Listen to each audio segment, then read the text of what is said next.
Purchase your tracks today.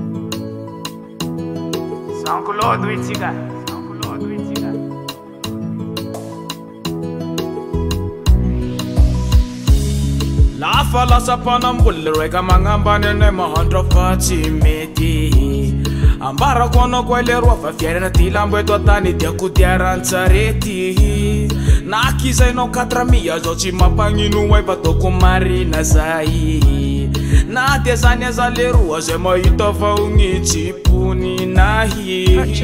vale zo musaino metmerua yuwe 4000 rwa hivali aminawiwo zochi teme tsara vela tifangana katunga dembara konfuk matiwo na 4000 za hawe simanga takatrangu nawe michipu chipu mbetmerwa de mina kete la babuki de mi foko maranza na 4000 za hawe simanga takatrangu nawe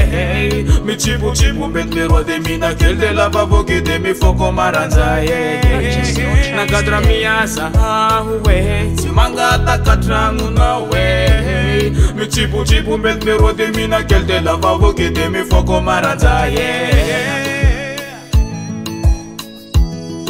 Baba Leroy,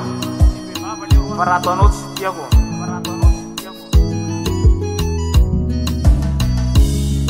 Para kono kwa Leroy, para mata yuchim terembuni fami terembani. Na dia 4000 zoma na ora pamarina Leroy pachema na ora timanzari. Para kono kwa Leroy fambo ifale amina oyatia mangambani. Ia chivoteri fali vawisa nandro fambuli tumangi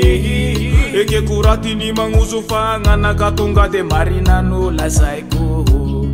na tono 4000 zochi mapangino wailerua fausa kaiko na 4000 za hawe chimanga takatrangu nawe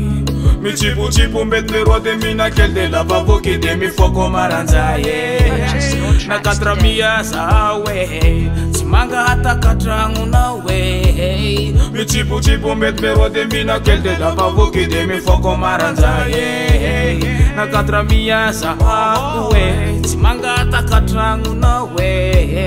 michipu chipu mbetlerwa de mina kelde la baboki de mi foko maranza